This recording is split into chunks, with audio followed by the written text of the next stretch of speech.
नमस्कार, स्वागत है आपका जनसत्ता में। मैं हूं उपेंद्र कुमार और लेकर आया हूं आपके लिए कारोबार जगत की ताजा बड़ी खबरें। भारतीय पेंशनभोगी मंच ने केंद्र सरकार के कर्मचारियों और पेंशनभोगियों के महंगाई भत्ते और महंगाई राहत का बकाया जल्द से जल्द जारी करने की मांग की है। मंच ने इस बारे में प्रधानमंत्री नरेंद्र मोदी से हस्तक्षेप का आग्रह भी किया है। बता दें, पिछले साल अप्रैल में वित्त मंत्रालय ने कोविड-19 महामारी की वजह से डीए में बढ़ोतरी को 30 जून 2021 तक रोक दिया था। इस साल जुलाई में सरकार ने 1 जुलाई 2021 से डीए और डीआर को बढ़ाकर 28% कर दिया। इसका लाभ केंद्र सरकार के 48 लाख कर्मचारियों और 65 लाख पेंशन भोगियों को मिला है। वहीं 1 जनवरी 2020 से 30 जून 2021 तक डीए की दर 17% थी। हालांकि सरकार ने केंद्रीय कर्मचारियों और पेंशन भोगियों के लिए डीए और डीआर का कोई बकाया जारी नहीं किया था। प्रधानमंत्री को लिखे पत्र में बीएमएस ने कहा है कि आपसे इस मामले में हस्तक्षेप का आग्रह किया जाता है। आप वित्त मंत्रालय को 1 जनवरी 2020 से 30 जून 2021 की अवधि के लिए रोके गए डीए और डीआर को जल्द से जल्द जारी करने का निर्देश दें।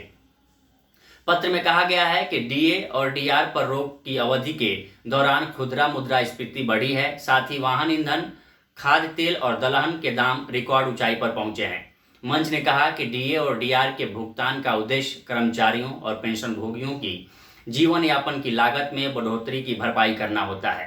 अब जबकि ये लागत बढ़ चुकी है, कर्मचारियों और पेंशनभोगियों को इसका भुगतान नहीं करना अनुचित होगा।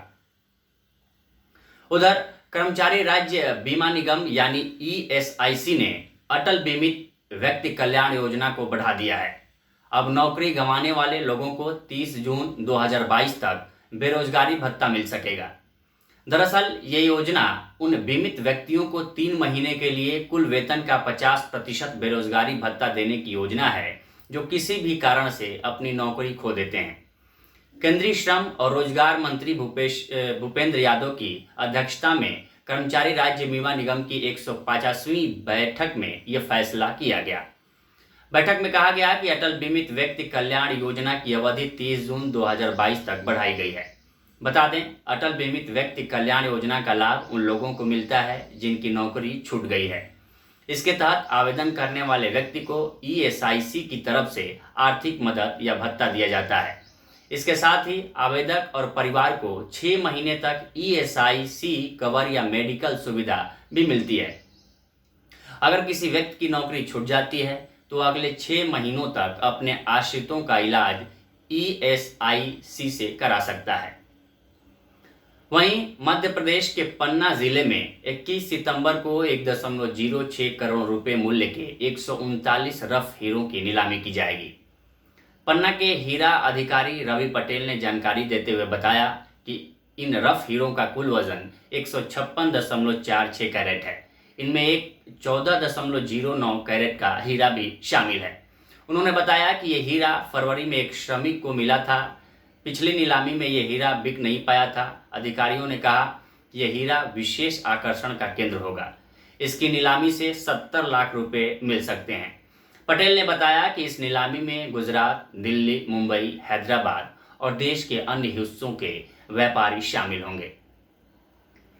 वहीं कपड़ा मंत्रालय विशाल निवेश से कपड़ा पार्क स्थापित करने की योजना के लिए राज्यों का चयन चैलेंज मेथड यानी प्रतिस्पर्धा के जरिए करेगा। इस योजना के तहत देश में 7 पार्क स्थापित किए जाने हैं। एक शीर्ष सरकारी अधिकारी ने यह जानकारी दी। इस योजना की घोषणा बजट 2021-22 में की गई थी। कपड़ा सचिव यूपी सिंह ने कहा कि इस योजना के लिए मंजूरी अग्रिम चरण में है। उन्होंने बताया कि हमें उम्मीद है कि मित्र योजना पर हमें मंत्रिमंडल की मंजूरी अगले 15 दिन में मिल जाएगी। इस योजना के लिए कई राज्य दौड़ में हैं। उन्होंने कहा कि कई राज्य तो 3 या 4 पार्क अपने यहाँ स्थापित करना चाहते हैं। इसी वजह से हमने राज्यों का चयन प्रतिस्पर्धा के जरिए करने का फैसला किया है। सिंह ने कहा कि इन पार्कों के लिए 1000 एकड़ जमीन के अलावा मंत्रालय कुछ और महत्वपूर्ण चीजों पर ध्यान दे रहा है। इसमें कच्चे माल की उपलब्धता, सभी प्रकार के ढांचे की उपलब्धता, मसलन बंदरगाह, सड़क और रेल संपर्क के अलावा बिजली और पानी की उपलब्धता शामिल है। बता दें, कपड़ा मंत्री पीयूष गोयल ने हाल ही में कहा था कि कारोबारी अवसर हासिल करने के लिए हम राज्यों के बीच प्रतिस्पर्धा चाहते हैं। हम मित्र योजना में भी इस तरह की प्रतिस्पर्धा देखेंगे। हमें 6-7 कपड़ा पार्कों को अंतिम रूप देना है। ऐसे में राज्यों को इसके लिए जमीन, श्रम कानून, ढांचे और आकर्षक बिजली दरों को लेकर प्रतिबद्धता जतानी होगी। उधर पेट्रोल डीजल की कीमतें रविवार को भी स्थिर रहीं। यह लगातार 7वां दिन है जब ईंधन की कीमतों में कोई बदलाव नहीं हुआ है।